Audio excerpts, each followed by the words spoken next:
በቤተ ክርስቲያናችን ላይ የሚዳዱ መናፍቃን አባቶቻችን ካህናቶችን ጥምጥማቸውን ካባቸውን አርገው ሲያዩ አይናቸው ደም ይለብሳል።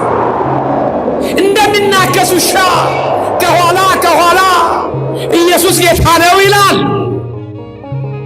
አባቶችን ለማበሳጨት፣ ነጠላ ለባሹን ለማበሳጨት፣ እልህ ለማስገባት፣ ወደ አላስፈላጊ ስሜት ለመክተት የሚጮሁ የዘመኑ ተናካሽ ውሻ በየፌርማታው መንፈስ ቅዱስ አቧራ የሚያጨስ ነው እንዴ? መንፈስ ቅዱስ ወንበር ከወንበር ላይ የሚያሯሩጥ ነው እንዴ? መንፈስ ቅዱስ አረፋ የሚያስደፍቅ ነው እንዴ?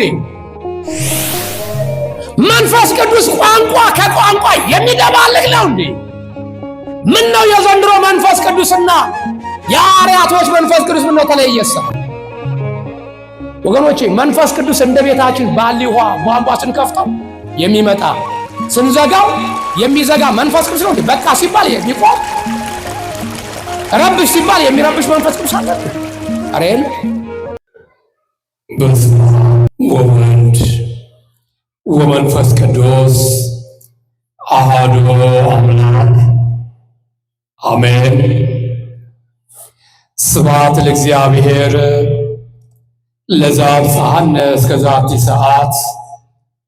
ምስጋና ለእግዚአብሔር ይሁን በሰማይ በምድር ላለው ለአምላካችን ለመድኃኒታችን ለኢየሱስ ክርስቶስ ክብርና ምስጋና ለእርሱ።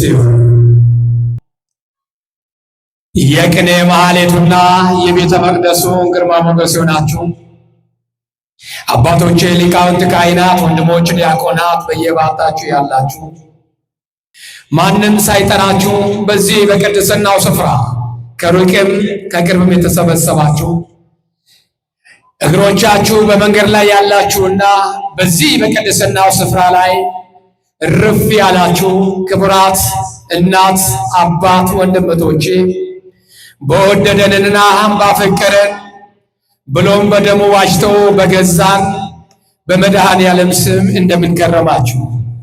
እንደምን ከረማችሁ? እንደምን አመሻችሁ? እንደምን ሰነበታችሁ? አሜን። እግዚአብሔር አምላክ ካለመኖር ወደ መኖር ከሞት ወደ ሕይወት ከጨለማ ወደ ብርሃን አሸጋግሮ ሳምንታቶችን ወደ ቀን፣ ቀናቶችን ወደ ሰዓት፣ ሰዓቶችን ወደ ደቂቃ፣ ደቂቃዎችን ወደ ሰከንድ አሟልቶ እኔንም እናንተንም ጠብቆ ሰላም፣ ፍቅር፣ ጸጥታ በበዛባት በዚህች በአማናዊት ቅድስት ቤተ ክርስቲያን ጭንቀት በሌለባት፣ ውጣ ውረድ የሌለባት፣ እረፍት የምናገኝባት፣ እንባችንን አፍሰን የሚታበስበት፣ አጎንብሰን መተን ቀና ብለን የምንወጣበት፣ ጎደሎ ሆነን ወጥተን ሞልተን የምንሄድባት በዚህች ቤተ ክርስቲያን የሰበሰበን አምላከ ቅዱሳን ስሙ የተመሰገነ ይሁንልን። በዚህ በመካከላችን ለመሳተፍ እግሮቻቸው በመንገድ ላይ ያሉትን እናት፣ አባት፣ ወንድምቶቻችንን እንቅፋት ሳይመታቸው እቅፍ ድግፍ አድርጎ እግዚአብሔር አምላከ ጉባኤያችን ይደምርልን። በአንድም በሌላ መንገድ በዛሬ ቀን ጉባኤያችንን መሳተፍ እየፈለጉ አንድም በመታመም ሁለትም ትራንስፖርት በማጣት ሶስትም በስራ ምክንያት እንዳይመጡ ሰይጣን እንቅፋት ያበዛባቸውን ስጋቸው ከኛ ጋር ባይኖርም መንፈሳቸው ከኛ ጋር ነውና ያለው ለኛ የሚያድለንን መልአኩ ቅዱስ ገብርኤል በረከቱን እነሱም ባሉበት እግዚአብሔር በሚያቀው በረከቱን ያድላቸው። እኔና እናንተም ዛሬ በዚህ ስፍራ ላይ እርፍ እንዳለን ዘላለማዊ ማረፊያውን ድንግል ማርያም ከልጇ ታሰጠን። እግዚአብሔር ከሁላችን ጋር ይሁን። ሳምንቱ ሰላም አለፈ። ሁሉም ሰላም ነው። ማርያምን አሁንም ሰላሙን ያብዛላችሁ። አሁንም ሰላሙን ያብዛላችሁ። ተማሪዎችን በትምህርት ነጋዴውን በንግድ፣ ሰራተኛውን በስራ፣ የቤት እመቤቷን በቤት እመቤት፣ ሁላችሁም ባላችሁበት ሰላሙን ያብዛላችሁ። እግዚአብሔር ከሁላችን ጋር ይሁን። ዛሬ ምዕራፍ 1 ክፍል 3 ነን። ምዕራፍ 3 እግዚአብሔር የሰላም አምላክ እንጂ የውከት አምላክ አይደለም። በቅዱሳት አብያተ ክርስቲያናት ሁሉ እንዲሁ ነው። ይሄን መነሻ አድርገን እየተነጋገርን ክፍል 3 ላይ ደርሰናል። በኢትዮጵያ ውስጥ ወደዳችሁም ጠላችሁም ፍቃድ የተሰጣቸው 5000 ሃይማኖቶች ፍቃድ ተሰጥቷቸዋል። እነዚህ 5000 ቤተ ሃይማኖት ተብለው የተነሱት አንዱ አንዱን ሲቃወም፣ አንዱ አንዱን ሲነቅፍ አናይም። 5000ም ወገባቸውን ታጥቀው ምላሳቸውን አሹለው መርዛቸውን የሚረጩት በሌላ ላይ አይደለም፣ በቤተ ክርስቲያን በአማኙ ላይ ነው። ስለዚህ ወንድሞቻችን ከኛ ሃይማኖት ውጪ የሆኑት የሚጠቅሱትን ጥቅስ መልስ ይሆን ዘንድ ለማስተማር ነው ታጥቀው የተነሳል። ተተኪውን ትውልድ የነሱን ሃይማኖት እንዳይረከብ ቤተ ክርስቲያን ባዷን እንድትቀር ታጥቀን መስራት አለብን እየተባለ በወጣቱ ላይ ታጥቀው ተነስተዋል። አንድም በእርዳታ፣ ሁለትም ስራ በማስቀጠር፣ ሶስትም የነጻ ትምህርት በመስጠት፣ አራትም ወደ ውጭ ስኮላር ታገኛለህ እያሉ በማባበል ትውልዱን ማህተቡን እያስበጠሱት ይገኛል። ስለዚህ ይሄን ርዕስ ልናነሳ ከናንተ በመጣ ጥያቄ መሰረት ይሄን ትምህርት ለማስተማር ተገድጃለሁ። ስለዚህ በዚህ ትምህርት ለ1 ዓመት ከኔ ጋር አብረን ዘልቃለን። በዚህ ርዕስ እየተነጋገርን እስከ ክፍል 3 ደርሰናል። እየተነጋገርን የመጣነው ስለ አራዊት፣ ስለ እንስሳት፣ ስለ አዕዋፋት፣ ስለ ሰው ልጅ ቋንቋ አንድ መሆን ተነጋግረናል።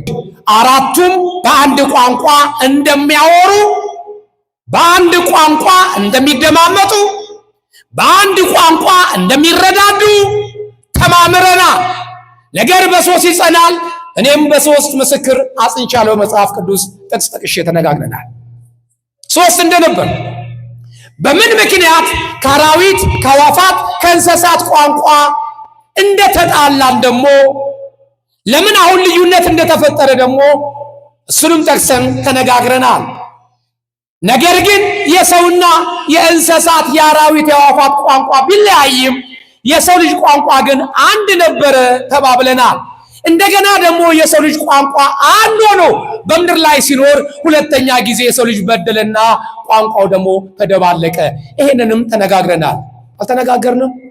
አልተነጋገርንም? ተነጋግረናል።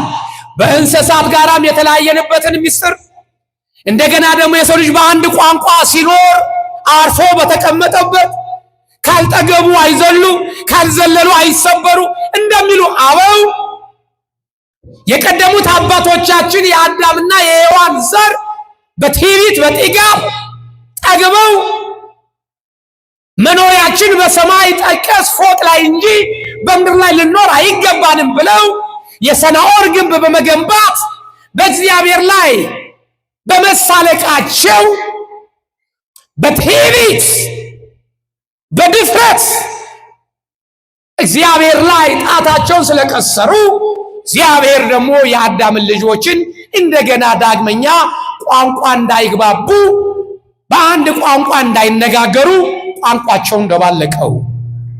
ይሄን ተነጋግረናል። ይሄን ያመጣውበት የራሴ ምክንያት ስላለ ነው። ስለ ቋንቋ ያመጣውበት ነገርን ሊከስሩ ውሃን ከጥሩ ይላሉና ነው። ስለዚህ ይሄን ቋንቋ ያመጣውበት ለምን ከተባለ በቤተ ክርስቲያናችን የሚናገሩ ነቀፌታ ቃል የሚናገሩ ብዙ ሃይማኖቶች ታጥቀው ስለተነሱብን ነው። የሰው ልጅ በአንድ ቋንቋ ይኖር ነበረ። ነገር ግን በኃጢአት በበደል ብዛት የሰው ልጅ ቋንቋ ተደባለቀ። ተደባለቀ። ነገር ግን ሳይንስ ቢላል አንዳንዴ ቋንቋ የተመጣው ይላል። አሁን ሳይንስ ቋንቋ የመጣው የሰው ልጅ በስራ ዓለም ላይ ሲወጠር አለ። በምን ዓለም ሲወጠር? በምን ዓለም ሲወጠር? በስራ ዓለም ላይ ሲወጠር የሰው ልጅ ቋንቋ ተፈለሰፈ ይላል። ቋንቋ ተፈለሰፈ፣ ተወለደ ብሎ ሳይንስ ይሄን እንደ መልካም ግኝት አድርጎ ብዙ ምሁራኖች ሲተነትኑ እናያለን በቴሌቪዥን መስኮት። ነገር ግን ቋንቋ የመጣው በፍልስፍና አይደለም። የሰው ልጅ በስራ ዓለም ላይ ሲወጠር ቋንቋ አልተፈጠረም። ቋንቋ የመጣው በፍልስፍና በጥበብ በምርምር ሳይሆን ቋንቋ የመጣው በኃጢአት ምክንያት ነው። ጌታችን መድኃኒታችን ኢየሱስ ክርስቶስ አዳም በተኛበት ሰዓት ላይ ቀዶ ጥገና አካሄዶ ከግራ ጎኑ ምን ሰጠው? ማንን ፈጠረለት? ማንን ፈጠረለት? አዳም እንዳይሰማው በአዳም ላይ ምን ጣለበት ይላል? ምን ጣለበት? እንቅልፍ። የዘመኑ ዶክተሮች ህመም እንዳይሰማን ኦፕሬሽን ሲያደርጉ ምን ይወጉናል? ምን ይወጉናል? የምን ማደንዘዣ? የእንቅልፎች። የመጀመሪያ መርከብን ስራ ያሳየው ለኖህ ማን ነው ከተባለ እግዚአብሔር። የመጀመሪያው መርከብ ሰሪው ማን ነው ከተባለ ኖህ። ከመጽሐፍ ቅዱስ ውጭ ምንም ነገር የለም። ለዚህ ነው ጠቢቡ ሰለሞን ከፀሐይ በታች ምንም አዲስ ነገር የለም ማለት። ከፀሐይ በታች ከፀሐይ በላይ እንጂ አዲስ ነገር ያለው ከፀሐይ በታች ምንም አንዳች ነገር የለም፣ አዲስ ነገር የለም ማለት። ሁሉም በእግዚአብሔር ዘንድ ተሰርተው ያለቁ ናቸዋል። ሰዎች ኮፒ እያደረጉ ይጠቀም ይሆናል እንጂ ከራሳቸው የሆነ አንዳችም ነገር የለም ማለት። አንድም ምሁር፣ አንድም ሊቅ፣ አንድም ተመራማሪ በኔ ምርምር በኔ ጥበብ ይሄን አስመጣው ይሄን አስገኘው የሚል የለም።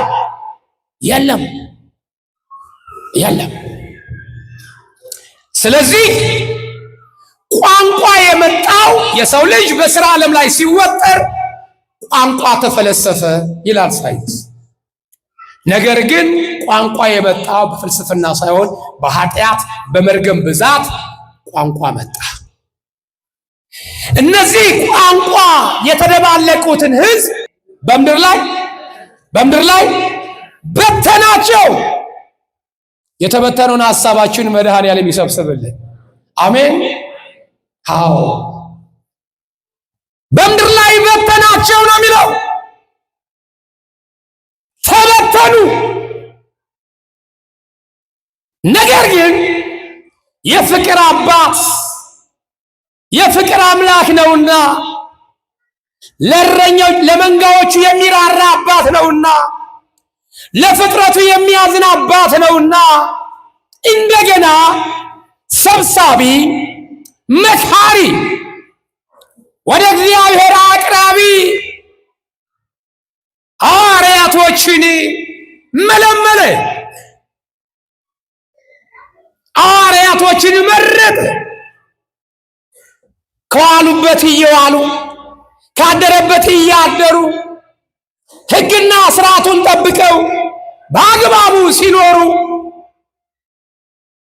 ጌታችን ኢየሱስ ክርስቶስ በጾም በጸሎት በስግደት በሩጫ መንፈስ ቅዱስ እንደማይገኝ በመባከን የእግዚአብሔር በረከት እንደማይገኝ ስላወቁ በማርያም ቤት በማርቆስ እናት ቤት በማርያም ቤት እንዲቀመጡ አደረጋቸው።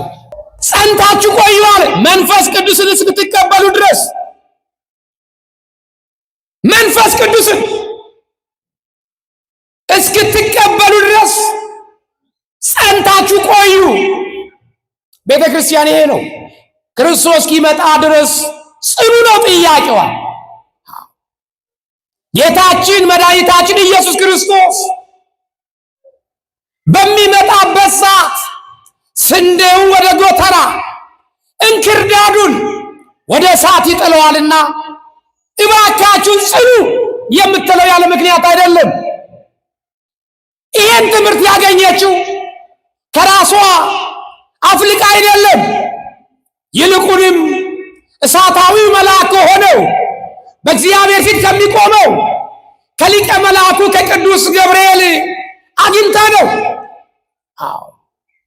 እንጽና ስላለች እንጽና ባለንበት እንጽና። መጽናቱ ዋጋ ያሰጣል። መጽናት በረከት ያሰጣል። መጽናት ደሞዝ ያስከፍላል። ጸንተው የተገኙ ደሞዛቸውን በረከታቸውን አግኝተዋል። ያልጸኑና የወላወሉ ግን ከስረው ወደ ምድረ ፋይድ ወድቀዋል። ወደ ምድረ ፋይድ። ስለዚህ እነዚህ በምድር ላይ ለተበተኑት ሕዝቦች ጌታችን ኢየሱስ ክርስቶስ ሐዋርያቶችን ሊልክ ወደደ። እንደ እሳትም የተከፋፈለ ልሳኖች ታዩአቸው አለ። በእያንዳንዳቸው ላይ ተቀመጠባቸው አለ። ቤት በማርቆስ እናት በማርያም ቤት በጾም በጸሎት ጸንተው በነበሩበት በሐዋርያቶች ላይ ኃይልን እስክትለብሱ መንፈስ ቅዱስን እስክታገኙ ድረስ ጸንታችሁ ቆዩ ስለተባሉ ጸኑ። በመጽናታቸው ኃይልን ተላለበሱ። መንፈስ ቅዱስ እንደ እሳት የተከፋፈለ ልሳን በላያቸው ላይ አደረባቸው ይላል። ለሐዋርያቶች አዲስ ቋንቋ ያልተወለዱበት ያላደጉበት በጥናት ያላዳበሩት ቋንቋ እንኳን ለድምተኛው ለራሳቸው እንኳን እስከሚገረሙ ድረስ አዲስ ቋንቋ ተሰጣቸው። አዲስ ቋንቋ። እነዚህ አዲስ ቋንቋ የተሰጣቸው ሐዋርያቶች ቁጥራቸው ስንት ነበር ከተባለ ስንት ናቸው? 12። ለ12ቱ ስንት ቋንቋ ተገለጸላቸው? ስንት ቋንቋ? 72 ቋንቋ ተገለጸላቸው። 72 ቋንቋ። በነገራችን ላይ 72 ብንል እንዲያው አባቶቻችን 72 እያለኛ እናጋራል እንጂ ሊቃውንት አባቶች ሲተረጉሙት የተገለጸላቸው 71 ቋንቋ ነው ይላል። የተገለጸላቸው ስንት ነው? 71 ቋንቋ። የነሱ ደግሞ የእያንዳንዳቸው አፍ መፍቻ ቋንቋቸው ሲጨመር ስንት ይሆናል? 72። ሐዋርያቶቹ ቁጥራቸው ስንት ነበር አልኳቸው? 12ቱም ከተለያየ ነገር ነው የመጡት። ከየት ነገድ? ከተለያየ ነገር የተመረጡት። ስለዚህ ከተለያየ ነገር ሲመጡ ከተለያየ ቦታ ላይ ስንት ቋንቋ ይዘው መጥቷል? የእያንዳንዳቸው የራስ ቋንቋቸው ይዘው መጥተው ነበረ። የራስ ቋንቋቸው። ስለዚህ 72 ቋንቋ ተገለጸላቸው። ይሄን 72 ቋንቋ ይዞ የተገለጸላቸውን ጌታችን መድኃኒታችን ኢየሱስ ክርስቶስ ሐዋርያቶችን ሁለት እያደረገ በአራቱም አቅጣጫ አሰማራቸው። ሂዱ አለ። ሂዱ እንዲህ አለ። ይልቁንም በዚህ በማርቆስ ወንጌል ምዕራፍ 16 ቁጥር 15 እንዲህ ይላል፣ እንዲህም አላቸው ወደ ዓለም ሁሉ ሂዱ፣ ወንጌልን ለፍጥረት ሁሉ ስበኩ። ምንን ስበኩ? ወንጌልን ሁሉ ለፍጥረት ስበኩ አለ። አሁን ለፍጥረት ሁሉ ነው ያለው። ለአንድ ቋንቋ አይደለም፣ ለአንድ ፍጥረት አይደለም፣ ለፍጥረት ሁሉ ወንጌልን ስበኩ። ለየትኛው ፍጥረት? በቋንቋ ምክንያት መግባባት ላጣው ባል ከሚስት፣ ሚስት ከባል፣ ወላጅ ከልጆቻቸው ጋር በቋንቋ መግባባት አጥተው በምድረ በዳ ለተበተኑት፣ እረኛ አልባ ለሆኑት፣ ሰብሳቢ ላጡት፣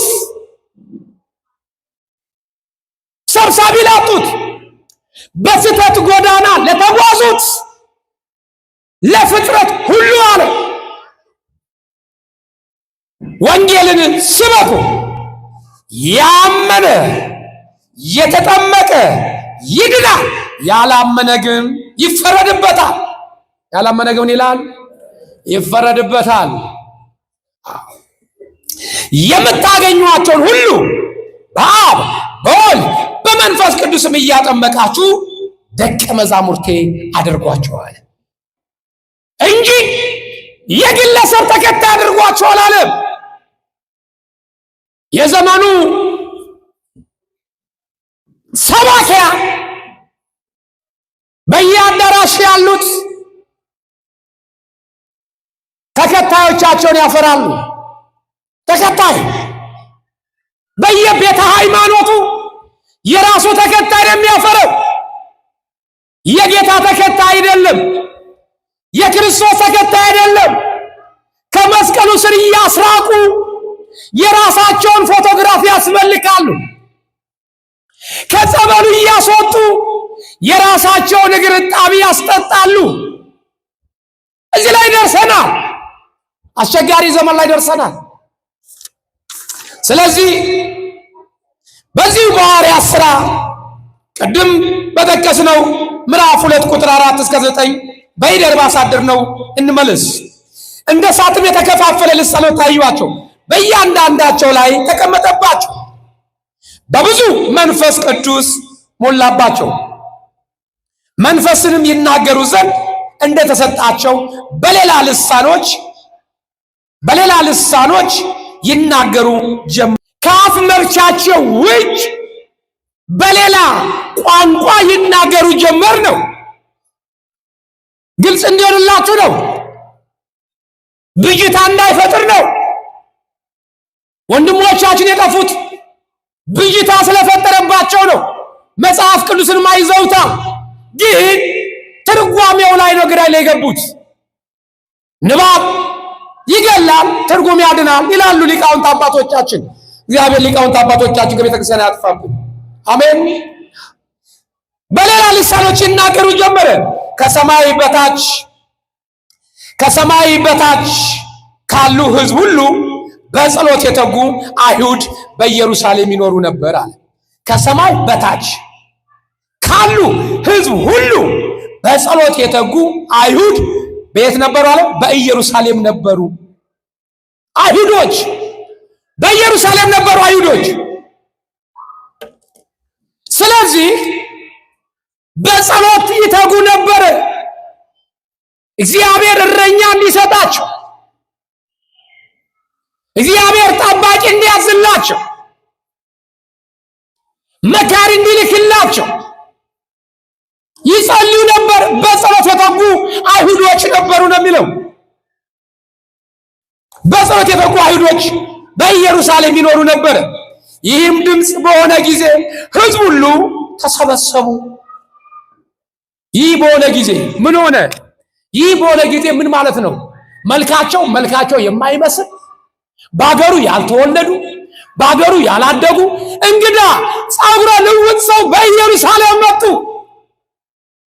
በኢየሩሳሌም ከተማ ጸጉረ ልውጥ ጌታ የላካቸው ሐዋርያቶች፣ ነገር ግን የነሱን ቋንቋ አቀላጥፈው የሚናገሩ አቀላጥፈው።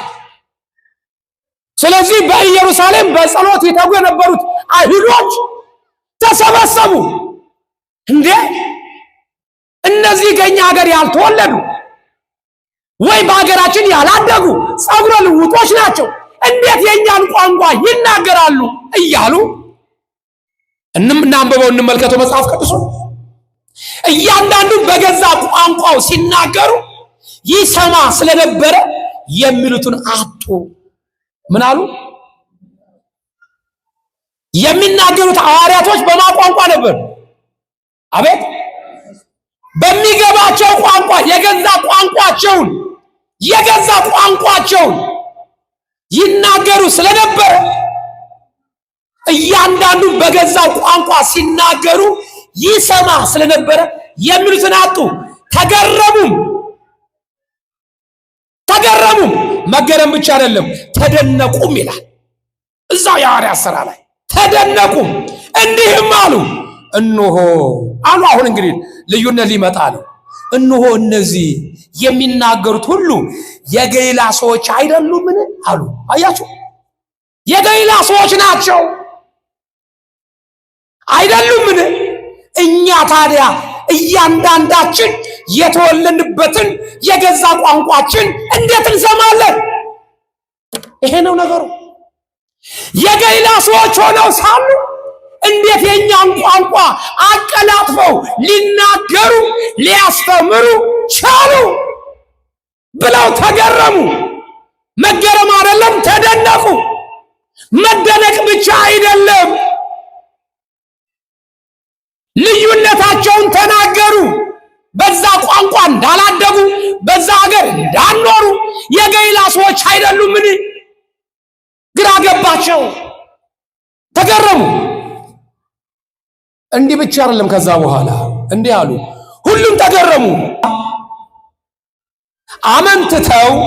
አመንትተው እርስ በርሳቸው እንጃ ይህ ምን ይሆን አሉ። እንጃ ይህ ምን ይሆን? ምታት መሰላቸው። አያቸው። አሁን እንግዲህ አመነቱ። አሁን አንደኛ በቋንቋቸው ሲነገሩ ተገረሙ፣ ተደነቁ። መልሰው ደግሞ ይሄ ነገር ምን ይሆን አሉ። ምታት ነው የሚጫወትብን።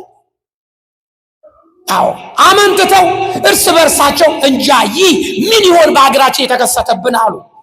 ሌሎቹ ግን እንዲህ አሉ። ሌሎቹ እንዲህ አሉ እያፌዙባቸው የጉሽ የወይን ጠጅ ጠጥተዋል አሉ። ደግሞ ሌሎቹ ምን ጠጥተዋል?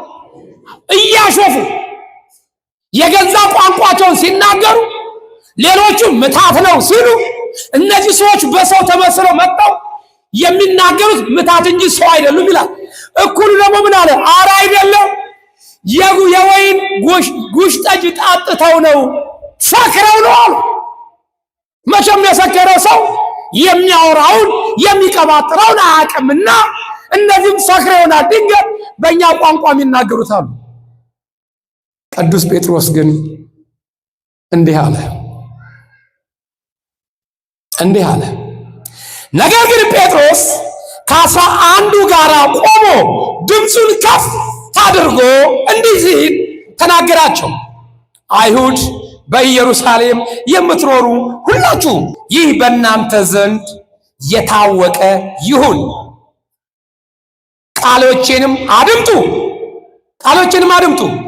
ለእናንተ እንደመሰላችሁ እነዚህ የሰከሩ አይደሉም፣ ከቀኑ 3ኛ ሰዓት ነው ገና አለ። ገና ከረፋዱ 3 ሰዓት ነው። እንኳን ካቲካላ ጠጥቶ ሰው ሊሰክር ቀርቶ ቁርስ እንኳን በቅጡ በማይበላበት ሰዓት ነው። አትሳሳቱ። እንደገና ፈጣሪያችሁን አታስቀይሙ። እንደገና አምላካችሁን አታሳዝኑ። እግዚአብሔር የላከላችሁ እንዳጠፉ ነው። መካሪ ልኮላችኋል፣ ገሳጭ ልኮላችኋል፣ ከጥፋት የሚመልሱላችሁ ልኮላችኋል። አምናችሁ ተቀበሉ። ምታትም አይደለም፣ ጉሽ ጠጅም ጠጥተው አይደለም። ገና ከረፋዱ 3 ሰዓት ነው። እንኳን ጠጥቶ ሊሰከር ቀርቶ ቁርስ እንኳን የማይበላበት ሰዓት ነው። አትጠራጥሩ ብሎ ገሰጻቸው። እነዚህ ሐዋርያቶች ግን በተሰጣቸው ቋንቋ እንዲህ ሰብከዋል። እነዚህ በኢየሩሳሌም ይተጉ የነበሩት በጸሎት ይተጉ የነበሩት ሕዝቦች ለምንድን ነው ይሄን ያክል ምርምር የገቡት ከተባለ ለምን ነበረ? ቋንቋቸው በሌላ ሰው በማይመለከት ሰው ስለሰሙ የተገረሙት። በገዛ ሰዎቻቸው በአገሩ ተወላጅ የገዛ ቋንቋቸውን ቢሰሙ ኑሮ ይገረማሉ፣ ይደነቃሉ። ይሄን ያክል ቦታ ይሰጡታል? አይሰጡትም። ነገር ግን የተገረሙት ሊደነቁ የቻሉት ምታት ነው ሊሉ የቻሉት ጉሽ ጠጅ ጠጥተው ነው ያሉት የገዛ ቋንቋችን እንዴት ባልተወለደ ባላደገ እኛን ባልመሰለ ሰው ልንሰማ እንችላለን? እውነት ነው፣ ያስገርማል። የሐዋርያቶች ቋንቋ ትምህርት እንዲህ ነበረ። ሐዋርያቶች ሕዝቡን ሲያስተምሩ ህዝብን በሚገባ ቋንቋ እንጂ አማኙን በሚያውክ አማኙን ሽብር በሚነዛ ትርጉም አልባ በሆነ ቋንቋ አላስተማሩም። አስተማሩ? ይኸው ተናገረው መጽሐፍ ቅዱስ። አላስተማሩ በሚገባ ቋንቋ። ያሁኖቹ ግን በየአዳራሽ ያሉት እነ ፓስተርና ነቢያት ነን ባዮች፣ ሐዋርያት ነን ባዮች ልሳን ተሰጥቶናል አሉ። እንደ ሐዋርያቶች መንፈስ ቅዱስ አድሮብናል አሉ። በአዲስ ቋንቋ እንናገራለን አሉ። አዲሱ ቋንቋ ምንድነው ሲባል ግን የሚያስገርም የሚያስደንቅ እጅም ባፍ የሚያስጭን ቋንቋ ሳይሆን የሚናገሩት ሰውን ግራ የሚያጋባ ቋንቋ ነው። ላማ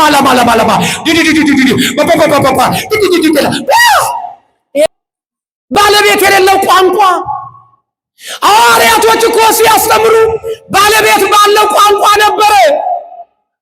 ህብረተሰቡ በሚሰማው ቋንቋ ነበረ። ህብረተሰቡ በሚያዳምጠው ቋንቋ ነበረ እንጂ ብዥታ በሚፈጥር አልነበረም። ሁከት አልነበረም። ለዚህ ነው መነሻችን ርዕስ ያደረግነው እግዚአብሔር የሰላም አምላክ እንጂ የሁከት አምላክ አይደለም። በቅዱሳን አብያተ ክርስቲያናት ሁሉ እንዲሁ ነው ያለው ቅዱስ ጳውሎስ። መነሻችን ይሄ ነው፣ ርዕሳችን። እኛ ልሳን ተሰጥቶናል አሉ። አንድ ቋንቋ አለች ብቻ። ምን ይላሉ? ድኛለሁ ዲዲዲዲ የሚል ነገር። ይሄ ታዲያ ልሳን ይባላል ሲባል የኢትዮጵያ ኦርቶዶክስ የሚመሩ አባቶች፣ ሰባኪያዎች መንፈስ ቅዱስ ስላልተቀቡ፣ መንፈስ ቅዱስ ስላላደረባቸው በአዲስ ቋንቋ አይናገሩም። እኛ ጋር እኮ አምልኮ ስትመጡ በአዲስ ቋንቋ ትናገሪያለሽ። የኛ ጸሎት የሚያደርገው ነብያችን ወይም ፓስተራችን ወይም ሐዋርያ ከሌ በአዲስ ቋንቋ ይናገራል ይላሉ። አዲስ ቋንቋ ወገኖቼ፣ ልሳን ማለት እኮ ይሄ ነው። ገበያ እንኳን ስርዓት አለው። እንኳን ቤተ ሃይማኖት ቀርቶ ማለት ነው። ገበያ እንኳን ስርዓት አለው። ሰው እንኳን ገበያ ወጥቶ ተገዛሶ የሚመጣው መደማመጥ ስላለ ነው። አይደለም ቤተ ሃይማኖት። የዘመኑ ቤተ ሃይማኖት ግን መደማመጥ የለም። ይነሳና አንዱ ጸሎት እናደርጋለን ይላል፣ ጸሎት እናደርጋለን ይላል፣ መድረክ ላይ የቆመው ይላል። ከዛ በኋላ በራሱ ቋንቋ እሱ በሚያውቀው ቋንቋ ይጮሃል። ያም ደግሞ የመጣውም ይለፈልፋል። ያችም ሴቷ ትለፈልፋች፣ ሃይባ የለውም። ያችም ትለፈልፋች፣ ያችም እችም ላላላላ ይሄኛው ባባባ ይሄም ዲዲዲ ያም ሃሌሉያ ይሄም ዲዲዲ ሲል አዳራሹ ባንድ እግር ይቆማል። ምንድነው ሲባል መንፈስ ቅዱስ ወርዶ ነው ይላሉ። መንፈስ ቅዱስ አቧራ የሚያጨስ ነው እንዴ? መንፈስ ቅዱስ ወንበር ከወንበር ላይ የሚያሯሩጥ ነው እንዴ? መንፈስ ቅዱስ አረፋ የሚያስደፍቅ ነው እንዴ? መንፈስ ቅዱስ ቋንቋ ከቋንቋ የሚደባልቅ ነው እንዴ? ምን ነው የዘንድሮ መንፈስ ቅዱስና የሐዋርያቶች መንፈስ ቅዱስ ምን ነው ተለየሳ? ምን ማለት ነው? የሚገርመው እኮ እንዲህ አዳራሹን ሲበጠብጡ ይውሉና መጨረሻ ላይ መድረክ ላይ የቆመው አንዱ ብድግ ይልና በቃ ሲል ጸጥ ይላሉ። ወገኖቼ መንፈስ ቅዱስ እንደ ቤታችን ባሊ ውሃ ቧንቧ ስንከፍተው የሚመጣ ስንዘጋው የሚዘጋ መንፈስ ቅዱስ ነው እንዴ? በቃ ሲባል የሚቆም ረብሽ ሲባል የሚረብሽ መንፈስ ቅዱስ አለ እንዴ? ኧረ እንዲህ ይላል በአንደኛ ቆሮንቶስ ምዕራፍ 14 ቁጥር 22 እንግዲህ በልሳን መናገር ለማያምኑ ምልክት ነው እንጂ ለሚያምኑ ሰው ግን ምልክት አይደለም ማለት። በልሳን መናገር አዲስ ነገር አይደለም። በአዲስ ቋንቋ መናገር ለማያምን ሰው ምልክት ሊመስለው ይችል ይሆናል። አንድ ሰው ተነሶ እዚህ ጋር ስለረበሸ ጉባኤውን በሌላ ቋንቋ ስለተናገረ የብቃት ጣራ አድርጎ ሊያዩ ይችላል። መጽሐፍ ቅዱስ ግን ምን አለ? ለማያምን ሰው ምልክት ሊመስል ይችላል አለ። ስጦታ ሊመስል ይችላል አለ። ጸጋ ሊመስል ይችላል። ነገር ግን አለ ለሚያምን ለተማረ ለተረዳ ሰው ግን አለ ምንም አይደለም አለ። ምንም አይደል። ሊታለል ሊሸወድ ሊያምን አይችልም አለ። ምልክት ሊሆን አይችልም። ይሄ ብቃት መለኪያ አይደለም። የብቃት መለኪያ ጾም፣ ጸሎት፣ ስግደት፣ ምጽዋት ከእግዚአብሔር ጋር መጣበቅ ነው የብቃት መለኪያ እንጂ በአዲስ ቋንቋ መናገር ይሄ የጸጋ የብቃት አይደለም። አንድ ሰው በትምህርት ሊያመጣው ይችላል። አንድ ሰው ተወልዶ ሊያመጣው ይችላል። አንድ ሰው ደግሞ በልምድ ሊያመጣው ሊናገር ይችላል። ስለዚህ የኛ ቤተክርስቲያን ልሳን የላትም ይላሉ። ልሳን በተገቢ ቦታ ላይ ሲነገር እንጂ በተገቢ ቦታ ያልሆነ ቦታ ላይ መናገር ጉባኤ መበጥበጥ ነው። ቤተክርስቲያናችን ቋንቋ አላት፣ ልሳን አላት። ልሳኗን ቋንቋን የምትጠቀመው በተገቢ ቦታ ላይ ብቻ ነው። እንዲህ ይላል በአንደኛ ቆሮንቶስ ምዕራፍ 12 ከቁጥር 10 እስከ 11 እንዲህ ይላል ለአንዳንዱም ትንቢት መናገር፣ ለአንዳንዱም መናፍስትን መለየት፣ ለአንዳንዱ በልዩ አይነት ልሳን መናገር፣ ለአንዳንዱም በልሳኖች የተነገረውን መተርጎም ይሰጠዋል። ይህ ሁሉ ግን ያ አንዱ መንፈስ እንደፈቀደ ለእያንዳንዱ ለብቻው ያካፍላል ያደርጋል። ለአንዳንዱ ትንቢት መናገር፣ ለምሳሌ አሁን ኢሳይያስ ትንቢት ተናጋሪ ነው። ድንግል በድንግልና ትጸንሳለች፣ ወንድ ልጅ ትወልዳለች፣ ስሙንም አማኑኤል ትለዋለች አለ። አሁን ይሄ ትንቢት ነው። ለአንዳንዱ ደግሞ መተርጎም አለ። አያችሁ፣ ለአንዳንዱ ትንቢት መናገር፣ ለአንዳንዱ መተርጎም። ኢሳይያስ ምን አለ? ስሙንም አማኑኤል ትለዋለች አለ። አልተረጎመውም። ምን እንደሆነ አልገባም ነበረ። አማኑኤል ማለት ደግሞ አለ ማቴዎስ ተረጎመው። ቅዱስ ማቴዎስ ምን አለ? አማኑኤል ማለት እግዚአብሔር ከኛ ጋር ሆነ ማለት ነው አለ። እግዚአብሔር መንፈሱን ከኛ ጋር ያርግልን። አሜን። አዎ አንደኛ ቆሮንቶስ ምዕራፍ 14 ቁጥር 27 31 በልሳን የሚናገር ቢኖር ሁለት ቢበዛ ሶስት ሆነው በተራቸው ይናገሩ አለ። አንዱ ይተርጉም። የሚተረጉም ባይኖር ግን በማህበር መካከል ዝም ይበልና ለራሱና ለእግዚአብሔር ይናገር። ለማን ይናገር? የቋንቋ ባለቤት ማን ነው? የቋንቋ ባለቤት ማን ነው? እግዚአብሔር ነው። ለራሱና ለእግዚአብሔር ይናገር ማለት ምን ማለት ነው? እንዲህ ማለቱ ነው። ለራሱና ለእግዚአብሔር ማለት አንተም በቋንቋ ጸልይ፣ እግዚአብሔርም ይሰማሃል ማለት ነው። ማህበሩን አይበጥብጥ። ለራሱና ለእግዚአብሔር ብቻ ይናገር ማለት በተሰጠው ቋንቋ በሚያውቀው ቋንቋ ወደ ፈጣሪው ይጸልይ፣ እግዚአብሔርም ተርጓሚ አይሻ ይሰማሃል ሲል ነው ቅዱስ ጳውሎስ። የሚተረጉም ከሌለ ዝም ይበል። የሚተረጉም ባይኖር ግን በማህበር መካከል ዝም ይበልና ለራሱና ለእግዚአብሔር ይናገር። ነቢያትም ሁለት ወይም ሶስት ሆነው ይናገሩ። ሌሎቹ ግን ይለዩዋቸው። ሌሎቹ ምን ይሏቸው? ይለዩዋቸው እንጂ ተነስተው ሁከት ይፍጠሩ አላለም። ተነስተው አብረው ይበዱ አላለም። መድረክ መሪው ሲያብድ እሱም ደግሞ ጃኬቱን አውልቆ እያውለበለበ ይበድ፣ ወይ ደግሞ መድረክ መሪው ሶፍቱን እያነሳ ሲበድር ምዕመኑ ደግሞ ወንበር ተሸክሞ ይሩጥ አላለም። ምናልባት የዛሬ ዓመት አካባቢ ይሆናል አሳይቻችኋለሁ። እዚህ ጋር በስክሪን መድረክ ነው ብለው መድረኩን መዋዕለ ሕፃናት እንኳን ስርዓት አለው እንዴት እንደሚራገጡበት መንፈስ ቅዱስ ወረደ እያለ ሌላው ደረቅ ወንበር ተሸክሞ ይሮጣል። ምንድነው ሲባል መንፈስ ቅዱስ ወረደብኝ። ሌላው ደግሞ አንዱን በጫማ ጥፊ ይመታል። ለምን ሲባል መንፈስ ቅዱስ ወረደልኝ። ምን ጉር ነው ደግሞ እኮ የሚገርመው ገድለ ተክለ ሃይማኖት ገድለ ጊዮርጊስ ስላላችሁ የእናንተ ስላልተጻፈ ነው እንዴ? በየቤተ ሃይማኖት እኮ ብዙ ገድል እኮ አለ። ብዙ ገድል ግማሹ እስራኤል ዳንሳን ብቻ የሚያመልክ የለም እንዴ? እዩ ጩፋን ብቻ የሚያመልክ የለም እንዴ? የሱ ገድል የለም እንዴ? ስላልተጻፈ ነው እንዴ? ቲሸርቱ እየተለበሰ አይደለ እንዴ? ፎቶ እየተለጠፈ አይደለ? ምን ማለት ነው?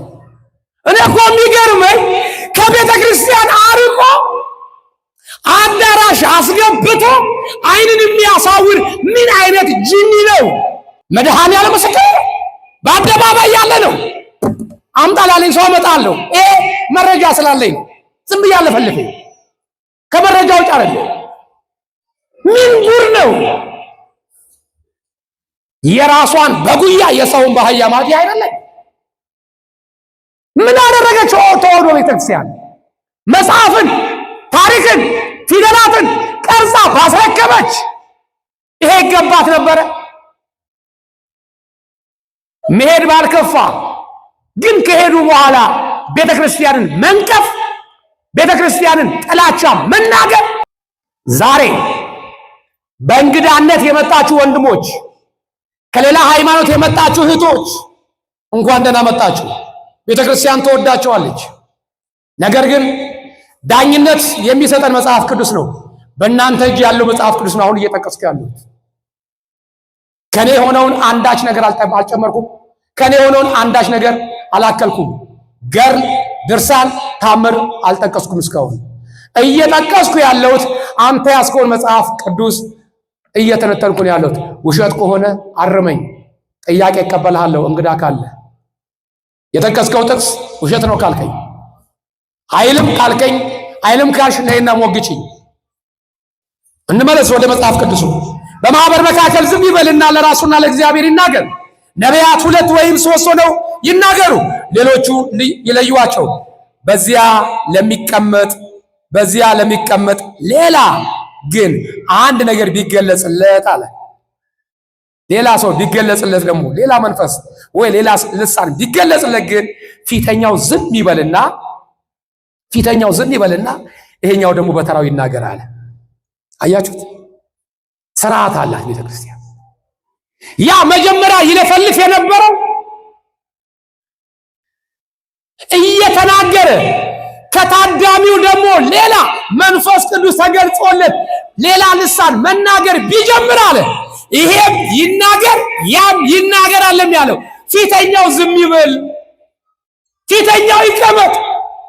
ይሄ ደግሞ አዲስ ልሳን የተገለጸ ለሰውዬ እሱ ደግሞ በተራው ይናገር። ግን አለ የተነገረውን ደግሞ አንዳንድ ሌሎቹ ደግሞ ምን አሉ? ይተርጉሙ። የሚተረጉም ከሌለ ዝም በላል። ከወንድሞቻችን ጋር ጸባችን ነው። ትርጉም የሌለው ሃይማኖት ነው። ትርጉም የሌለው ቋንቋ ነው። ትርጉም የሌለው ልሳን ነው። ይሄ ነው ዲዲዲዲዲዲዲዲ ላላማላማማማማ ባባባባባባባ ዲዲዲዲዲ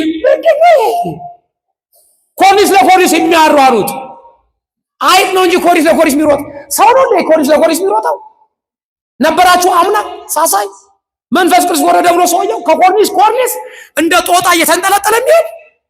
በስመ አብ ወወልድ ወመንፈስ ቅዱስ። መንፈስ ቅዱስ እኮ ሲቀርብ ያረጋጋል።